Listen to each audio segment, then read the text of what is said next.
If someone has ever hurt you, you may be familiar with the phrase, turn the other cheek. Although some believe this is the best way to deal with insults, others think it is better to get even. And let's be honest, sometimes vengeance can be satisfying, but it can also have terrible consequences. Let's take a look at some real-life cases of revenge that are so disturbing, they will shock you.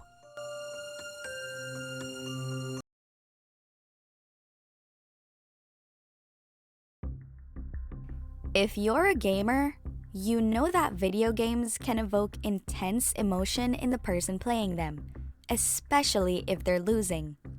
Most players might get frustrated in the moment, but they're able to move on shortly after.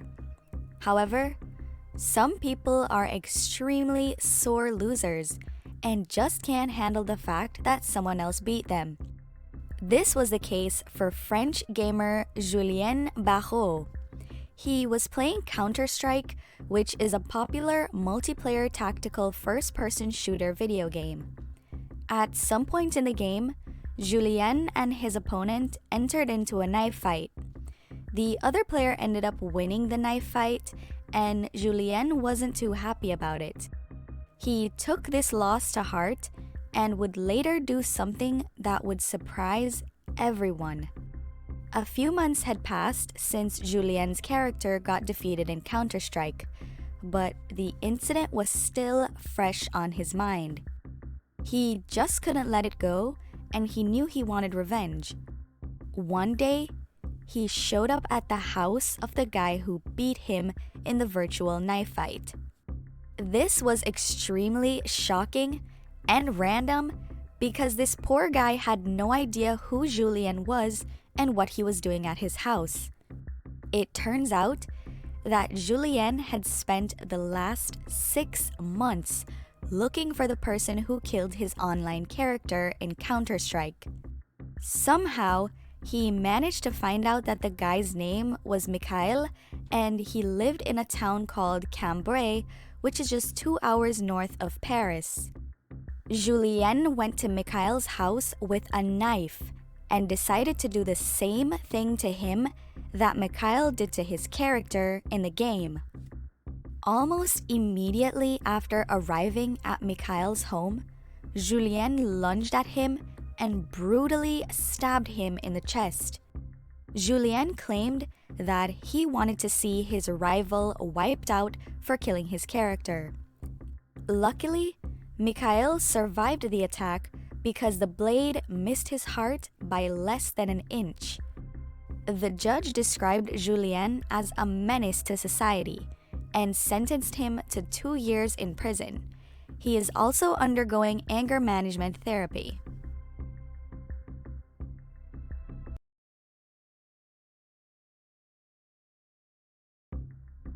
A few years ago, some plastic bags washed up on the banks of an Indian river. All sorts of things wash up on riverbanks all the time, so this was quite normal. However, what was inside the bags was anything but. Upon closer inspection of these plastic bags, it was revealed that they contained body parts. The body parts all belonged to one man by the name of Mohammad Rais. It was clear that something terrible had happened to this man, and the police would soon discover the chilling details of his murder. Mohammad was last seen visiting the home of a man named Alam Khan, who lived in the city of Moradabad. Both men were drinking, playing music, and having a good time. What could have gone wrong? How did a fun night between friends end in a gruesome murder? These questions would all be answered when the truth of Alam and Mohammed's relationship was revealed. It turns out that they were not actually friends. In fact, Alam hated Mohammed for most of his life, and he had a very good reason. In 2003, Alam witnessed his father being murdered by a close family friend. He was only 12 years old at the time, and this tragedy traumatized him. But he never forgot the face of the man who did it. It was Mohammad Rais. Alam watched Mohammad Rais brutally kill his father, and he vowed to get his revenge one day. For 12 years, he carefully planned and waited for the right time to carry out his plan. And finally, that day came in 2015. Alam invited Mohammed over to his house for some drinks. While Mohammed was in his drunken state, Alam seized the opportunity and stabbed him several times. Afterwards, he used a hammer and a hacksaw to dismember his body. He chopped the body up into 12 pieces, one for every year that had passed since his father's murder. And in true Dexter fashion, Alam and his accomplice packed the body parts into plastic bags and threw them into the river. After the bags washed up on the riverbank and the police learned of the person's identity, it was revealed that the last place Mohammed was seen alive was Alam's home. When Alam was arrested, he didn't try to resist or claim he was innocent. He made a full confession and said he had finally realized his dream and was happy it was now done.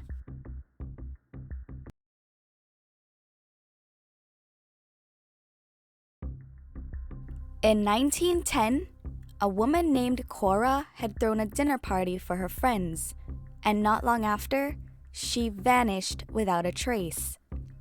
People would soon find out that there was more to Cora's disappearance than the eyes could see. In 1893, Cora got married to homeopathic physician Dr. Holly Crippen. Dr. Crippen was described as being mild-mannered, meek, and gentle, which was the complete opposite of Cora. She was said to be an overbearing and dominant character with an intimidating personality. Although the couple got married in America, they moved to London a few years later. Cora had always dreamt of performing as a singer in music halls. When the couple relocated to London, Cora took on the stage name Belle Elmore and began singing in various music halls. However, she was doing a lot more than just performing on stage. It is reported that Cora was having affairs with several other men during her time as a music hall singer. This is actually quite ironic because around this time, Dr. Crippen claimed that he and his wife Cora were no longer physically intimate. In fact, he even said she had never really been a sexual person.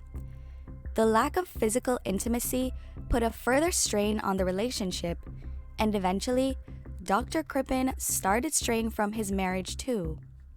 In 1907, he fell in love with his secretary Ethel, and they both became lovers. The affair continued for years while the marriage broke down more and more. One night, Cora invited some of her friends over to the house for a dinner party. The dinner went off without a hitch, but at the end of the night, it is believed that she and Dr. Crippen got into an argument where she insulted him. Afterwards, she told him that she was planning to withdraw all the money from their savings account and leave him. A month after this dispute, Cora had disappeared and was never seen again. When her friends started asking questions about her absence, her husband told them that she had gone to the United States. Then he told people that she had gotten sick, and eventually he posted an announcement stating that she had died in the United States. While the news of Cora's death was spreading, Dr. Crippen's lover Ethel had moved into his home and began wearing Cora's jewelry and clothes. This kind of behavior obviously looked suspicious, so an inspector paid them a visit.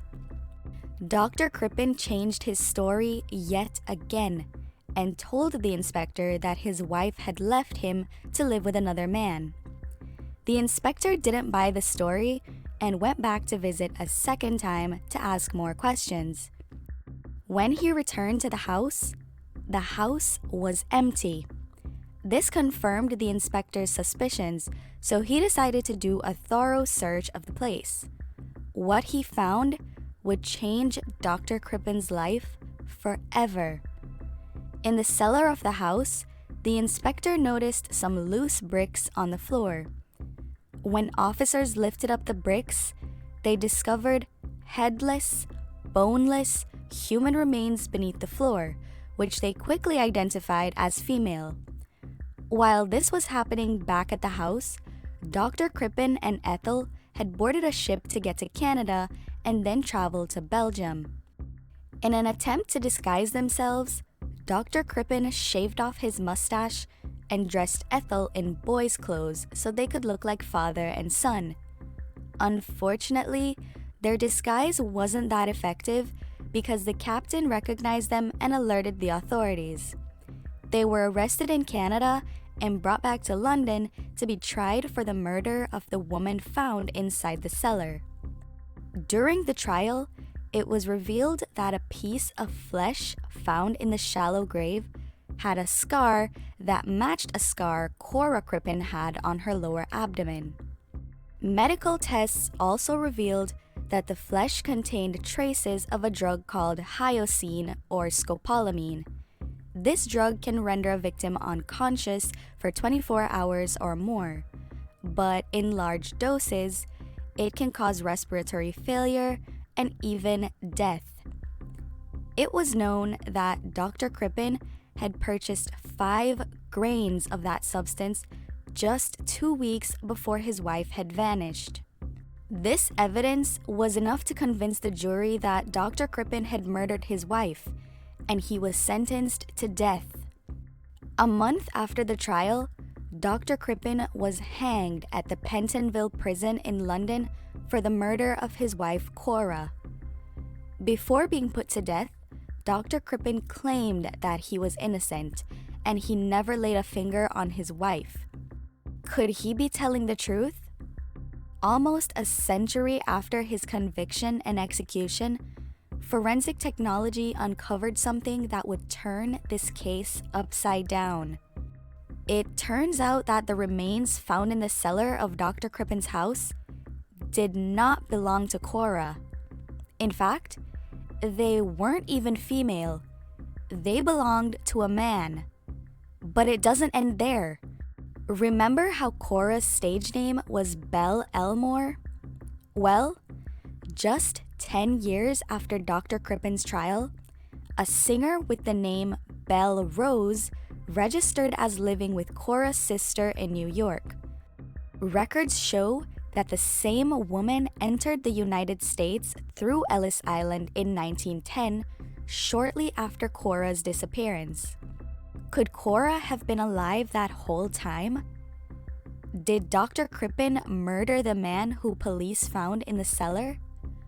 Or did he murder his wife and dispose of her remains? Was Dr. Crippen hanged for a crime he didn't even commit? We'll never know what really happened with this case, but if Cora truly was alive, she certainly got the ultimate revenge against her husband by making sure he got convicted for her murder. If you know any other disturbing cases of revenge like the ones in this video, and you want to see more content like this, make sure to let us know in the comments below. If you made it to the end of this video, that can only mean one thing. You are seriously into some weird-ish. So go ahead and press that like button, and don't forget to subscribe to our channel for more weird content just like this.